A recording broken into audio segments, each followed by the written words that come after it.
Well, we're continuing on in our look at the Sermon on the Mount. And a couple weeks ago, we started in chapter 6, and this chapter is really, it's about two things. It's really about one thing. It's overcoming fear. It's about how to live in the security that God offers us in this world. In primarily two areas, and that we really are, we trip ourselves up in, because we look for security in other people and what they think of us, and that we find our security in that. And Jesus says, no, don't do that. Your security is in God. Your security isn't in people. And not that we're to cut ourselves off from people or try to be anti-people, but no, our security is fundamentally and foundationally found in God. And if we miss that, well, we're going to live insecure lives. And the second is we find our security in the stuff we got. And that's what we're going to be looking at today. But in the middle of all that is the Lord's Prayer, which is really at the heart of the whole sermon. And so we took one message last week to look at that. And from that section on not putting your trust in people, but in the Lord, he moves on now to this section about stuff, not putting our trust or looking for our security in our stuff. And he uses some amazing illustrations here. You know, one of the things about Jesus that you just, when you read the Gospels, you come away with this: Jesus loved nature. Jesus was wowed by nature. You look at his teachings and they're just permeated with lessons that are drawn from nature around him. Seeds and birds and fig trees and flowers. And he talks about rivers and rivers of living water, and on and on. You just see Jesus is very aware of nature around him. And he was wowed by it. I'm using that word wow a lot today, because Jesus wants us to be wowed by nature, but in the same way that he was. And I shared a little bit last week. I've been reading this really incredible little book called The Three Essential Prayers: Help, Thanks, and Wow, by Anne Lamott. And she comes at things from a whole different angle than I'm used to hearing Christian writers write about. And so she says here, speaking about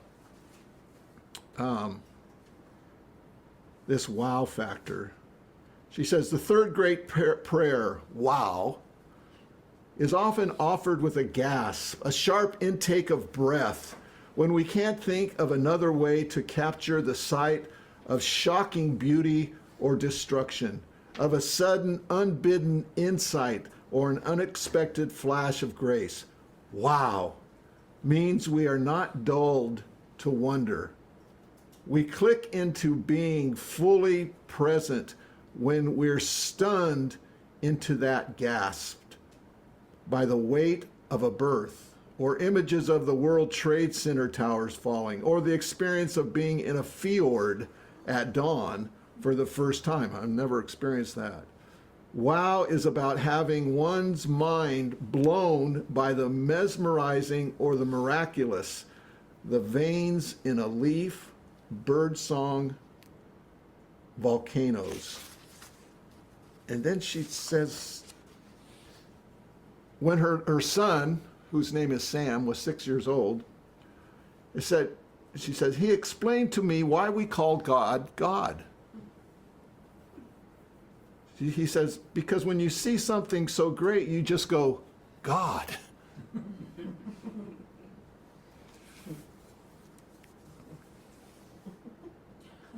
God is the eternal wow. You even look at the Hebrew word for God. It's the word Yah. Y-A-H. Yah. Wow. Not too far different. And you look at the other word. Awesome. Awesome. Similar kind of words. They all got W's in there. And so I came up with a new word. I don't know if it's a new word, but it sounded new to me. Things are wowsome. That's wowsome. And so today's passage here, we're looking at chapter 6, verses 19 through 34. It's intended by Jesus, as she mentioned in there, to awaken the sleeping wow in our hearts. The wow that Adam must have felt when he first opened his eyes and he saw this incredible part of the world that God created for him in the Garden of Eden. And it's probably the same feeling that God felt when he saw his creation and looked and said, "It's good. Wow." That brings me back, and I don't know if you remember, but I've read this many times, you guys, and I never get tired of it. This is Dallas Willard.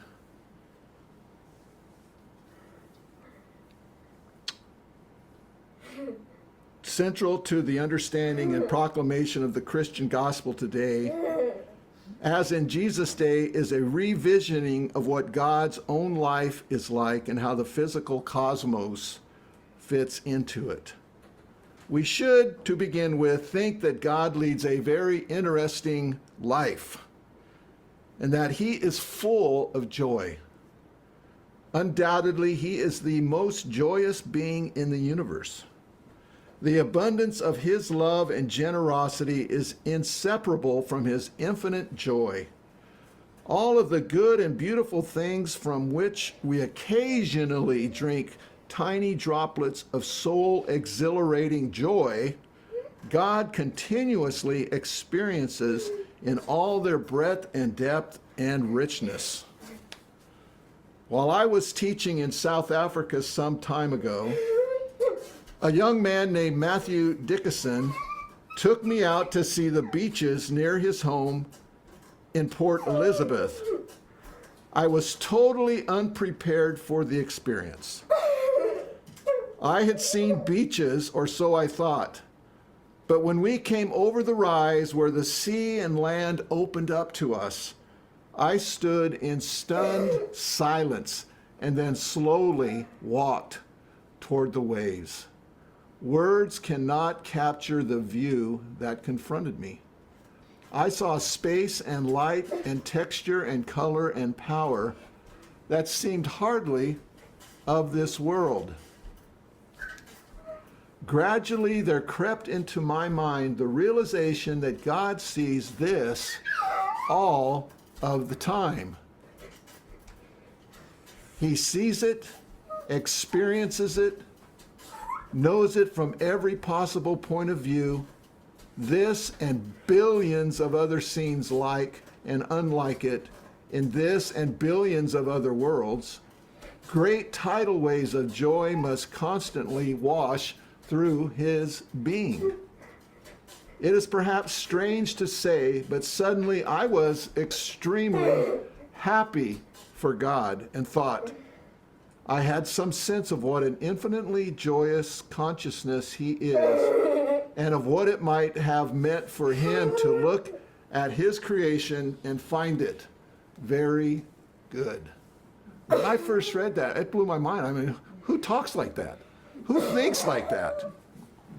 I had never read a Christian writer who ever said anything quite like that in that way. And it stunned me, and it continues to stun me. But that's the point of what this passage is about that we're looking today. Jesus wants us to awaken to the eternal wow that is all around us in this present world that we live in today. And he wants us to know deeply to the tips of our toes that we are, this is so contrary to our human nature and the way we think, that we are perfectly safe here, that we can relax. There's no need to worry because God is here. Wow.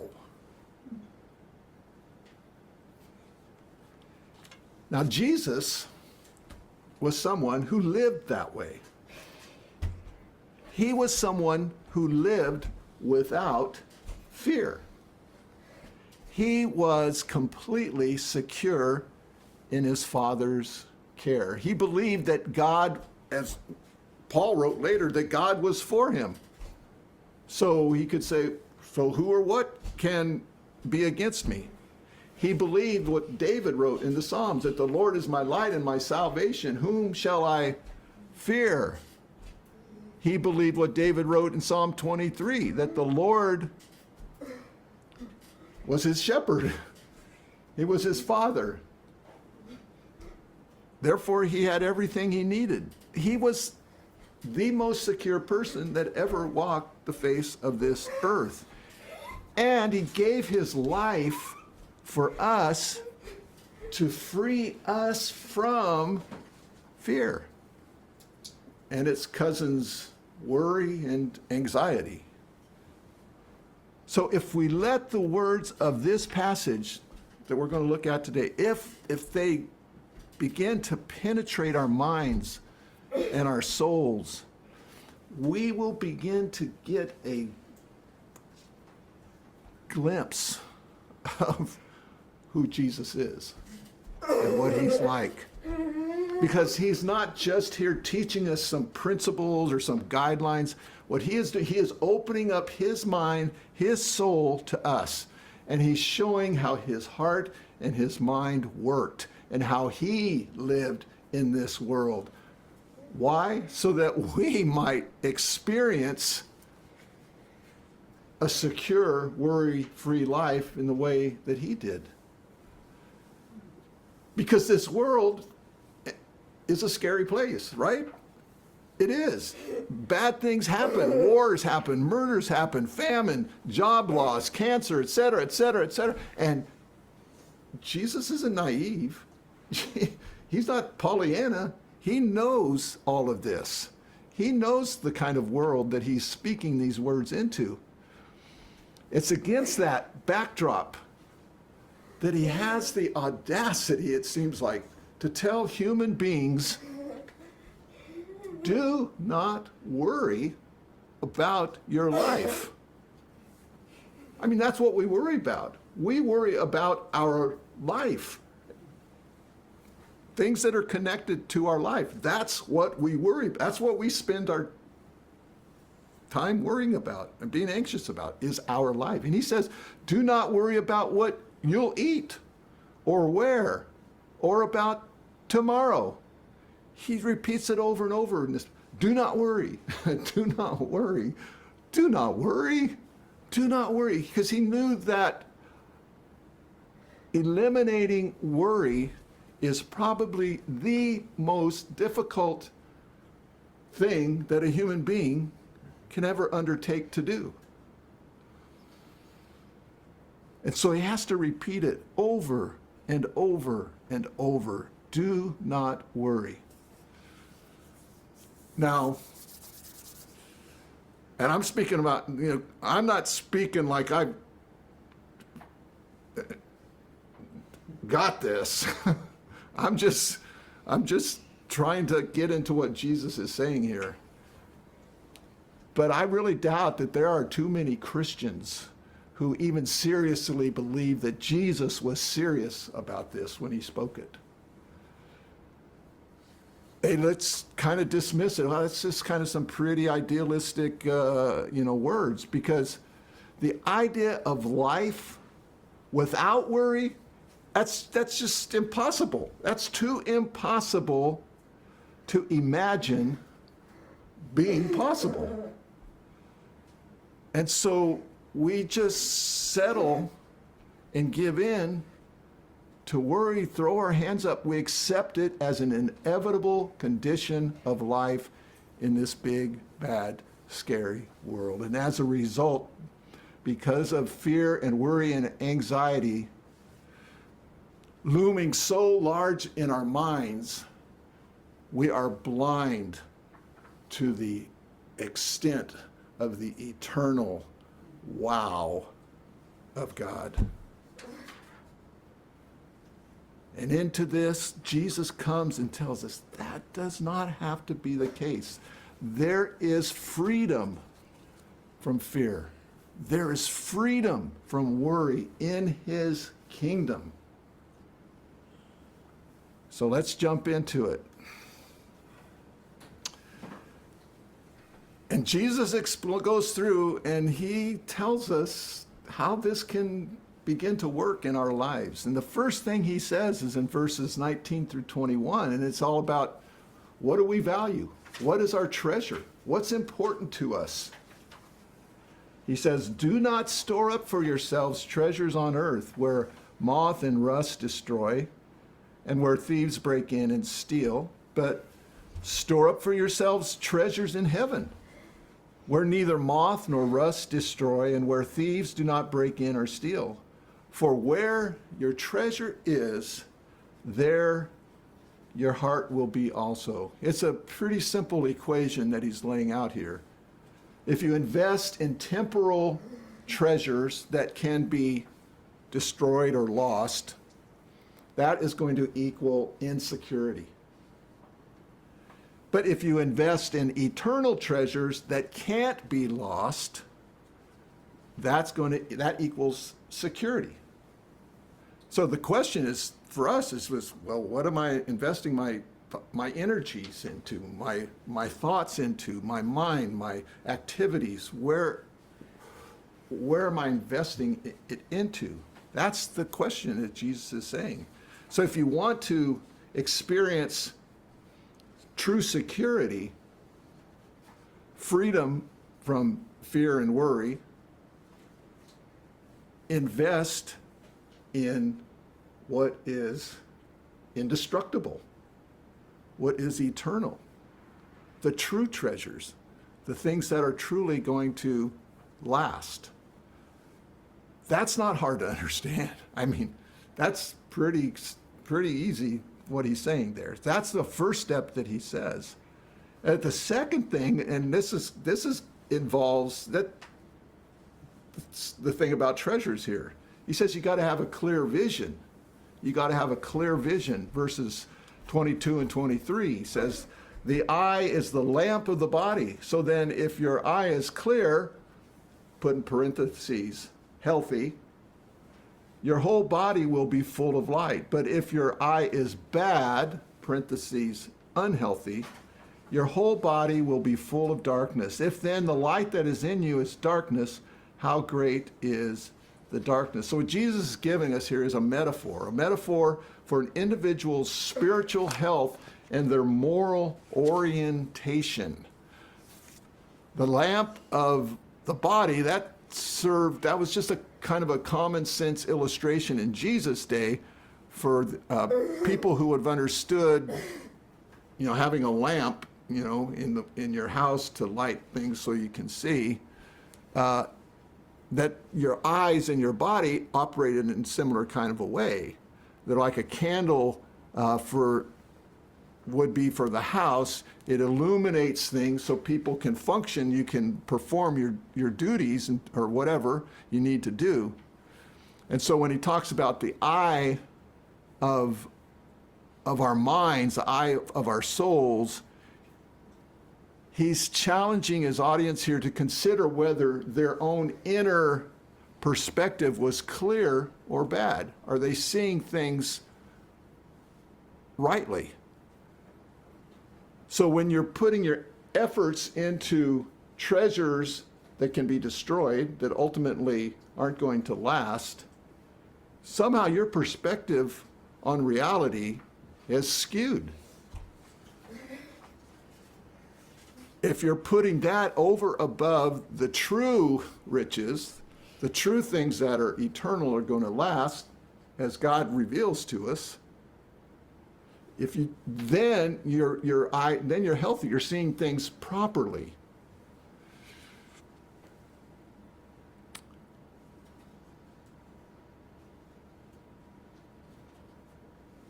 Now,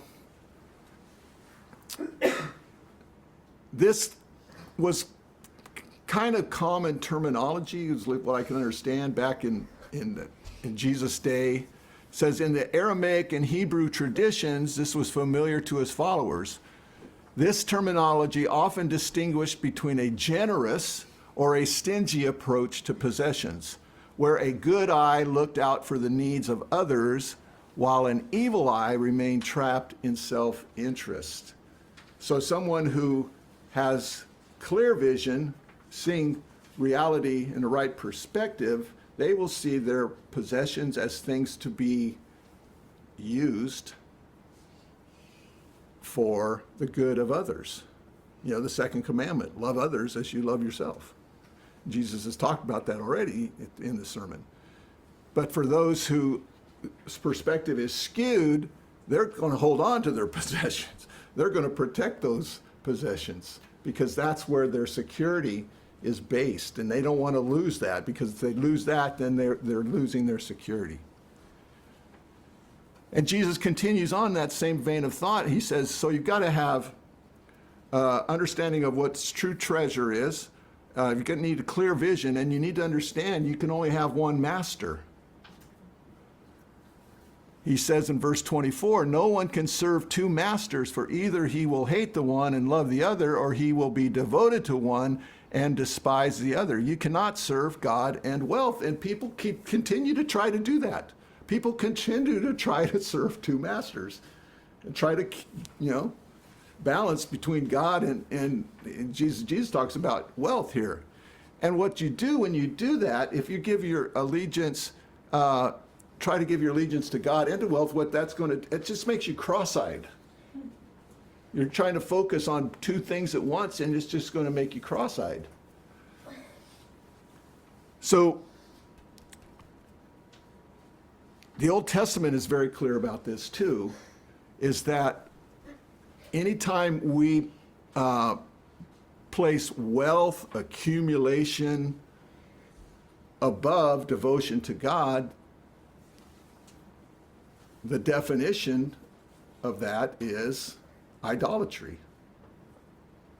When we give our allegiance to, our devotion to something other than God, that's the definition of idolatry. And Jesus is saying here, you can't, if you want to do that, that's fine, but you're going to be an insecure person, because that is not living in the reality that only God is the one that can provide true security.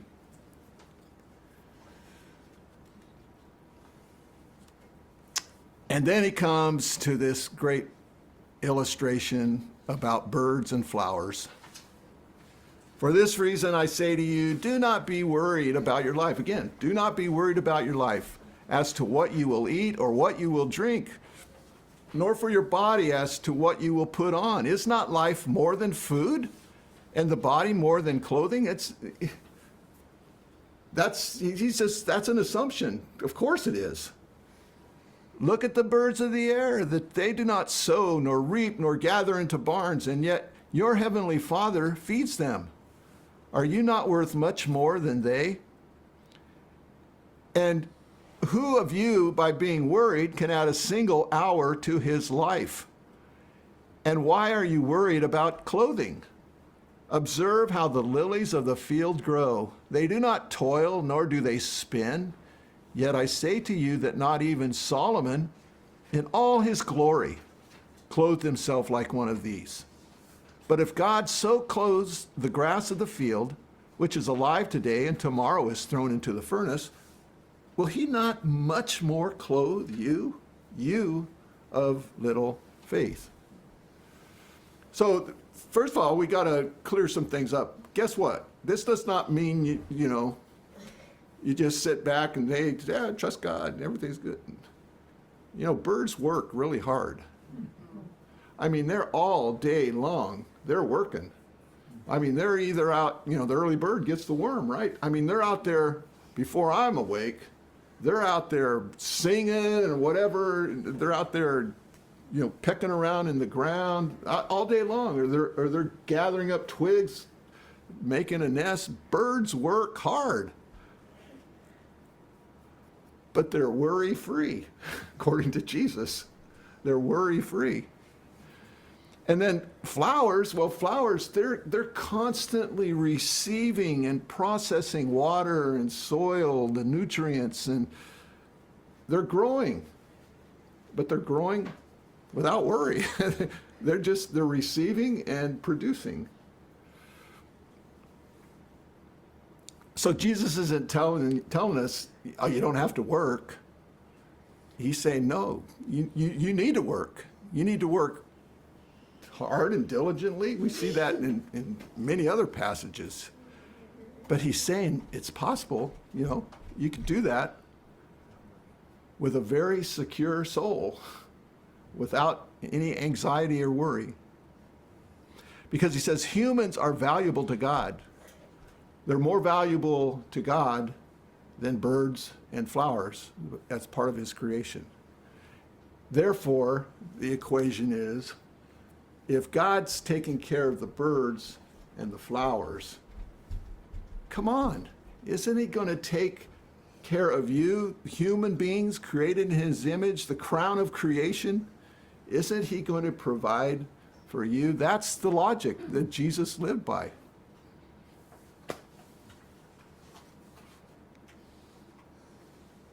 And then he comes to the last part here, verses